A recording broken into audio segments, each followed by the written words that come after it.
ओडिशा के संबलपुर में रहने वाली ये लड़की सुधा ने अपनी आगे की पढ़ाई के लिए अपने घर से दूर एक कॉलेज में एडमिशन लिया और यहीं उसकी जिंदगी का सबसे खौफनाक एक्सपीरियंस उसका इंतजार कर रहा था। सुधा के साथ साथ उस कॉलेज के हॉस्टल में मौजूद हर एक लड़की को भूत और प्रेत वर्ड का असली मतलब यहीं आकर के पता लगा। ये बात है जुलाई 2008 की, जब सुधा ने अपने होम टाउन संबलपुर से 12th क्लास के एग्जाम दिए और फिर आगे की पढ़ाई के लिए उसे सुंदरगढ़ भेज दिया गया।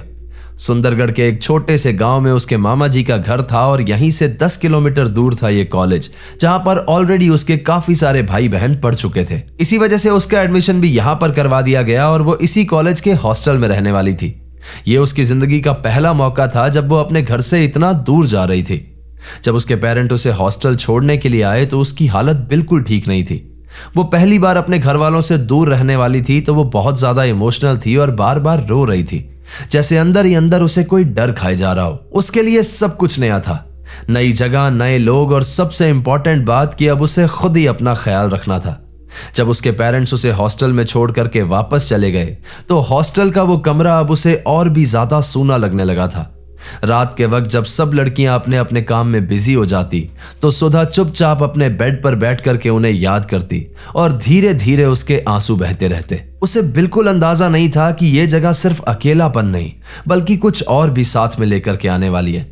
उस वक्त सुधा की +2 साइंस का पहला साल था और हॉस्टल में उन्हें रहने के लिए 2nd फ्लोर पर एक कमरा दिया गया था। बिल्डिंग के 2 फ्लोर बन चुके थे और तीसरा फ्लोर कंस्ट्रक्शन में था, आधा अधूरा सूना सा, और किसी को भी वहां पर जाने की परमिशन नहीं थी। अभी तक सुधा को यहां पर सब कुछ एकदम नॉर्मल लग रहा था। हंसी मजाक, पढ़ाई, छोटी छोटी बातें, सब कुछ एक यूजुअल हॉस्टल लाइफ जैसा। और धीरे धीरे सुधा भी यहां पर एडजस्ट होने लगी थी। दिन में तो वहां का माहौल एकदम नॉर्मल था, लेकिन रात में वो जगह थोड़ी स्पूकी बन जाती थी और वहां पर डर का माहौल रहता था। अब सुधा उन लड़कियों में से थी जो रात को बैठ करके पढ़ना पसंद करती थी, क्योंकि उसका मानना था कि रात की शांति में चीजें अच्छे से याद रहती हैं। और अक्सर जब वो रात को पढ़ने के लिए बैठ जाती तो वही रात की शांति थोड़ी अजीब सी आवाजों से कभी कभी टूट जाती थी। कभी दूर से किसी के चिल्लाने की आवाज आती तो कभी हल्की सी पायल की झनकार, और कभी कभी ऐसा लगता कि कोई छुप छुप कर रो रहा हो। अब सुधा को हर रोज ये फील हो रहा था, लेकिन ये सब इतना धुंधला, इतना हल्का था कि वो समझ नहीं पाती थी कि ये सब कुछ हकीकत में हो रहा है या फिर सिर्फ उसका वहम है। लेकिन इन सब चीजों को इग्नोर करना भी उसके लिए आसान नहीं था। सुधा अकेली नहीं थी जिसको ये सब कुछ महसूस हो रहा था। बहुत बार इसके रूममेट्स ने भी इन बातों का जिक्र किया था कि कोई अजीब सी आवाज सुनाई देती है, लेकिन हर बार बात वहीं आकर के रुक जाती कि शायद ये इनके मन का वहम होगा या फिर रात का डर होगा जो दिमाग के साथ खेल रहा है। धीरे धीरे उन्होंने इन बातों को इग्नोर करना सीखा, जैसे कुछ सुना ही ना हो। अब समय बीता और सुधा के एग्जाम्स करीब आ गए। अब सिर्फ रात में पढ़ने से काम नहीं चल रहा था, अब उसे दिन में भी पढ़ना था और इसी के लिए उसे एक शांत जगह की तलाश थी, क्योंकि तभी वो फोकस कर पाती थी। सुधा ने डिसाइड किया कि वो अपने बगल वाले कमरे में जाकर के पढ़ेगी, एक ऐसा कमरा जहां पर आम तौर पर कोई नहीं जाता था। वो कमरा कुछ अजीब ही था, थोड़ा ज्यादा खामोश, थोड़ा ज्यादा ठंडा। लेकिन उस दिन सुधा ने इन सारी बातों को इग्नोर किया और धीरे से उस कमरे की तरफ बढ़ गई। सुधा को कई लोगों ने रोका भी, उसकी रूममेट्स ने भी कहा कि अकेले इस कमरे में मत जाओ, क्योंकि सबके मन में उस कमरे को लेकर के एक डर बैठा हुआ था। लेकिन सुधा के लिए इस समय सबसे इंपॉर्टेंट चीज उसकी पढ़ाई थी। एग्जाम पास थे और सुधा को पढ़ने के लिए एक शांत जगह चाहिए थी, और इसीलिए उसने सबकी बातों को इग्नोर किया और अकेली इस कमरे के अंदर चली गई। सुबह के 9 बजे सुधा इस कमरे के अंदर गई और शाम के 5:30 बजे वो इस कमरे से बाहर आई। और बीच के इतने घंटों में एग्जैक्टली सुधा के साथ क्या हुआ वो खुद भी ठीक से समझ नहीं पाई। सुधा का कहना है कि जब वो इस कमरे के अंदर थी तो शुरू में उसने अपनी किताब खोली, पढ़ने की कोशिश की, लेकिन फिर बार बार उसका ध्यान भटकने लगा। कभी वो एकटक अपनी किताब को देखती रहती बिना एक भी लाइन समझे, और कभी धीरे धीरे उसकी नजर ऊपर लगे पुराने सीलिंग फैन पर टिक जाती। फैन धीरे धीरे घूम रहा था, एक अजीब सी आवाज के साथ, जैसे समय रुक गया हो। उसे वहां पर ऐसा महसूस हो रहा था जैसे कोई उसे देख रहा हो, या फिर शायद इस कमरे की खामोशी ने उसे अपने अंदर खींच लिया हो। उसका शरीर वहां था, लेकिन उसका दिमाग ऐसा लग रहा था जैसे बिल्कुल सुन्न हो गया। ना कोई सोच, ना कोई रिएक्शन, सिर्फ एक ही पोजीशन में बैठी हुई घंटों तक।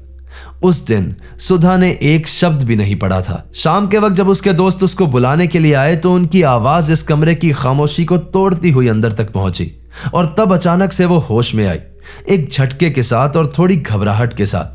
वो चुपचाप वहां से उठी और बिना कुछ सोचे समझे इस कमरे से बाहर की ओर भागी। बाहर आने के बाद जब सीनियर्स को पता लगा कि सुधा पूरा दिन इस कमरे के अंदर अकेली थी तो उनके चेहरे पर एक अजीब सा डर का एक्सप्रेशन था और तब जाकर के उन्होंने धीरे से बताया कि इसके बगल वाले कमरे में ही एक लड़की ने सुसाइड कर ली थी।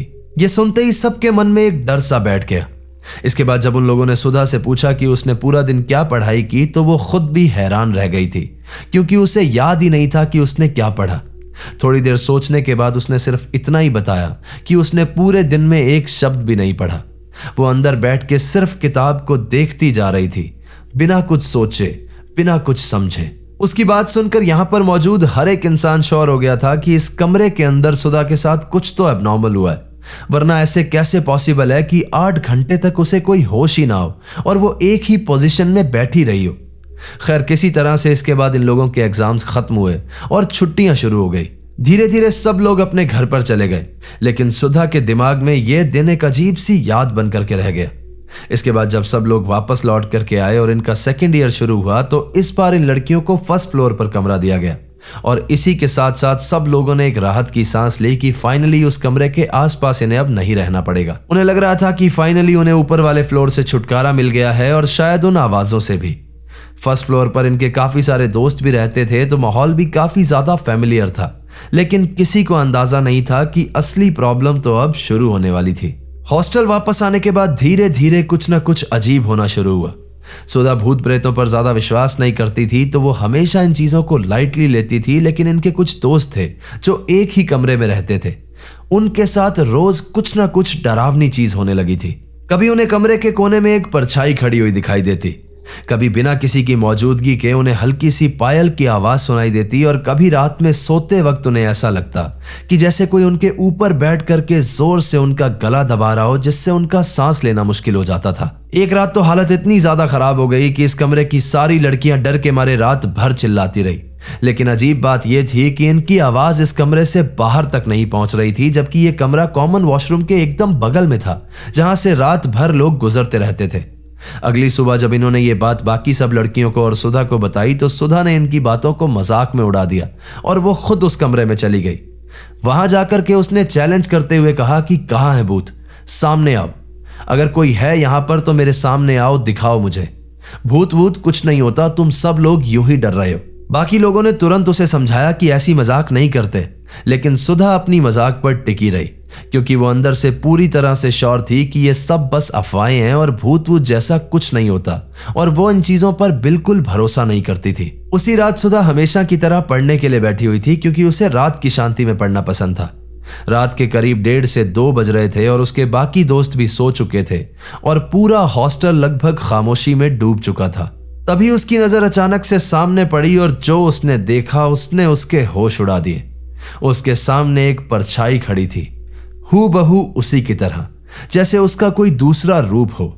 सफेद कपड़े, खुले बाल और आंखें गुस्से से लाल और एकदम उसके ऊपर टिकी हुई। एक बार के लिए उसे लगा कि शायद ये उसका वहम है, उसकी नींद और थकान की वजह से उसका दिमाग उसे धोखा दे रहा है। तो उसने तुरंत अपने आप को चूटी काटी, अपनी आंखें मली और अपने आप को संभालने की कोशिश की, लेकिन जब दोबारा उसने वहां पर देखा तो वो परछाई वहीं पर खड़ी थी, बिल्कुल उसी तरह से लाल आंखों के साथ उसे घूरते हुए। डर के मारे उसने चारों तरफ देखा, लेकिन उसके सारे रूममेट्स गहरी नींद में थे। उसने उन्हें जगाने की कोशिश की, लेकिन कोई भी उसकी मदद के लिए जाग नहीं पा रहा था। सुधा का गला यहां पर पूरी तरह से सूख गया था और उसके अंदर से बिल्कुल भी आवाज नहीं निकल रही थी। धीरे धीरे उसका पूरा शरीर सुन्न पड़ने लगा, जैसे किसी ने उसके दिमाग को, उसके शरीर को वहीं पर जकड़ लिया हो। ना ही वो अपनी जगह से हिल पा रही थी और ना ही वो कुछ बोल पा रही थी। उस वक्त सुधा को कुछ भी समझ में नहीं आ रहा था, तो उसने अपनी आंखें बंद की और मन ही मन हनुमान चालीसा याद करने की कोशिश की। लेकिन ताज्जुब की बात यह थी कि जो पाठ उसे बचपन से याद था, अब उसे कुछ याद ही नहीं आ रहा था, जैसे सब कुछ उसके दिमाग से मिटा दिया गया हो। इसके बाद डर के मारे उसे सिर्फ एक ही चीज समझ में आई और वो बार बार जय हनुमान रिपीट करने लगी, धीरे धीरे, मन ही मन और बहुत ज्यादा डरे हुए। कुछ ही मिनटों तक वो ये जाप करती रही, और फिर धीरे धीरे उसके हाथों की मूवमेंट हल्की सी वापस आने लगी, जैसे धीरे धीरे उसका कंट्रोल लौट रहा हो। यहां पर सुधा ने डर के मारे आंखें खोलने की हिम्मत ही नहीं की और उसने तुरंत एक ब्लैंकेट उठाया और उसके अंदर छिप करके वो फिर से हनुमान जी के नाम का जाप करने लगी। अजीब बात यह थी कि उस समय इतनी ज्यादा ठंड भी नहीं थी, लेकिन सुधा का शरीर बहुत बुरी तरह से कांप रहा था। वो सारी रात उस कंबल के अंदर पड़ी रही, बिना हिले बिना कुछ बोले, बस सुबह होने का इंतजार करते हुए। जब सुबह उसके दोस्त उठे तो उन्होंने देखा कि सुधा अभी तक कंबल के अंदर छुपी हुई है। उन्होंने उसे हिला करके उठाया और जैसे ही कंबल हटा तो सब एक बार के लिए डर गए। सुधा की पूरी बॉडी पसीने से भीग चुकी थी और उसका चेहरा सफेद पड़ चुका था और वो अभी भी डर के मारे हल्का हल्का कांप रही थी। जब थोड़ी देर के बाद उन्होंने उसे संभाला तो सुधा ने उन्हें बताया कि रात में एग्जैक्टली क्या हुआ, और ये सब जान करके सबके चेहरे पर डर एकदम साफ साफ दिख रहा था। इन सब ने बिना देरी के ये सारी बातें उस हॉस्टल के पियोन दादा को बताई। फाइनली पियोन दादा ने इस बात को सीरियसली लिया और फिर कुछ चावल इस हॉस्टल से लेकर के वो एक पंडित जी के पास पहुंचे। और फिर यहां पर पंडित जी ने जो बात बताई, जो बात निकल करके सामने आई, उससे ये लोग और ज्यादा डिस्टर्ब हो गए। पंडित जी ने बताया कि छुट्टियों से पहले कुछ समय के लिए ये हॉस्टल बंद था। उस समय पर एक लड़की ऐसी थी जो अपना बिस्तर एक कमरे में लगा हुआ छोड़ गई थी। उन्हीं खाली महीनों में एक प्रेत आत्मा थी जो उस लड़की के बिस्तर पर आकर के रहती थी। जब छुट्टियां खत्म हुई और वो लड़की वापस आई और अपने रूम में वापस से शिफ्ट हो गई तो भी वो प्रेत आत्मा वहां से गई नहीं। वो आत्मा हमेशा उस लड़की के बिस्तर पर ही उसी के साथ लेटी हुई होती थी, लेकिन किसी को कुछ भी दिखाई नहीं देता था। उन्होंने बताया कि वो प्रेत आत्मा आज भी उसी लड़की के साथ उसी बिस्तर पर सोती है और धीरे धीरे उस कमरे में मौजूद हर एक लड़की को वो परेशान करने लगी है। इसके बाद वो पियून दादा जब वापस से हॉस्टल लौट करके आए और उन्होंने पूछा कि कौन है जो अपना बिस्तर लगा हुआ छोड़ करके चली गई थी, तो फाइनली धीरे से एक लड़की ने हाथ उठाया और बताया कि मैं मेरा बिस्तर लगा हुआ छोड़ गई थी। यहां पर सबको एग्जैक्टली समझ में आ गया कि हॉस्टल में जो कुछ भी हो रहा है वो क्यों हो रहा है, क्योंकि काफी समय से कुछ अजीब सी चीजें बहुत ज्यादा होने लगी थी। अब यहां पर आपको लग रहा होगा कि इन बाबा के आने के बाद सब कुछ ठीक हो गया था, लेकिन इन बाबा ने जो सॉल्यूशन दिया था उसके बाद जो खौफनाक चीजें हुई वो और भी ज्यादा भयानक थी। उन बाबा ने इन्हें एक अभिमंत्रित किए हुए चावल दिए और कहा कि हर एक लड़की को ये अपने तकिए के अंदर रखने हैं। रोज रात को खाना खाने के बाद 9 बजे सबको हनुमान चालीसा का पाठ करना है, एक साथ हाथ पकड़ करके। उन्होंने स्ट्रिक्टली कहा था कि इस पाठ के दौरान किसी की भी आंखें खुलनी नहीं चाहिए और चाहे जो भी हो जाए कोई किसी का हाथ नहीं छोड़ेगा और पाठ खत्म होने से पहले वहां से खड़ा नहीं होगा। उस रात 9 बजे ये सारी लड़कियां अपने हॉस्टल के हॉल में इकट्ठा हुई और खाना खाने के बाद हनुमान चालीसा का पाठ करना इन्होंने शुरू किया। जैसे ही पाठ शुरू हुआ कमरे का माहौल धीरे धीरे बदलने लगा। कभी एक लाइट अचानक से ऑन हो जाती और कभी अचानक से एक लाइट बंद हो जाती। कभी एक खिड़की धीरे से खुल जाती और कभी एक खिड़की जोर जोर से खुलने और बंद होने लगती, जैसे बाहर से कोई जोर लगा रहा हो। कमरे के अंदर अचानक से बहुत तेज हवाएं चलने लगती, जबकि बाहर का दरवाजा एकदम बंद था। यह सब इतना अचानक और इतना ज्यादा डरावना था कि सारी लड़कियां वहां पर हनुमान चालीसा पढ़ते हुए रोने लगती थी, लेकिन फिर भी कोई आंख खोलने की हिम्मत नहीं करती और कोई किसी का हाथ नहीं छोड़ती और रोते रोते हमेशा ये पाठ कंप्लीट करती। उनके लिए हर रात एक हिम्मत का इम्तिहान बन चुकी थी।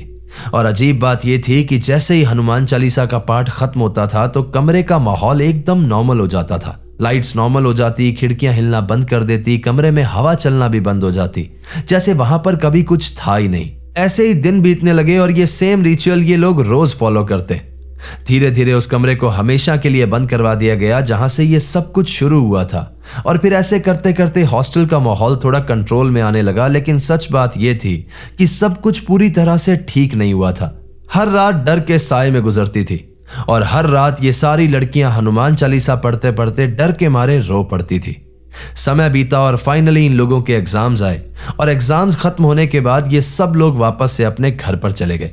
उसके थोड़े समय बाद इस हॉस्टल को हमेशा के लिए बंद कर दिया गया, क्योंकि बहुत सारी लड़कियों ने कंप्लेंट की थी कि एक लंबे समय से ये सब कुछ यहाँ पर होता आ रहा है और बहुत सारी लड़कियों ने इन सब चीजों को फेस किया है। वहां किसी ने सुसाइड किया था, लेकिन उसका क्या रीजन था ये तो सुधा और उसके फ्रेंड्स को नहीं पता, लेकिन वो इतनी बात जरूर जानते हैं कि यहाँ पर जो कोई भी एंटिटी थी वो बहुत ही ज्यादा इविल थी।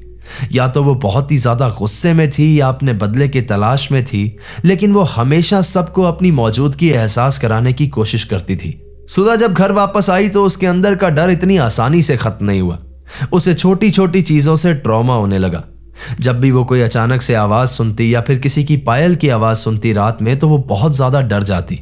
उसकी वजह से 6 महीनों तक उसकी बहन ने, उसकी मदर ने पायल तक पहनना छोड़ दिया था क्योंकि वो बहुत ज्यादा डर जाती थी। फिर धीरे धीरे लोगों ने सुधा को समझाया कि अब वो फाइनली घर आ गई है, अब यहां पर डरने जैसा कुछ नहीं है, और फिर जाकर के उसके अंदर से फाइनली डर थोड़ा कम हुआ।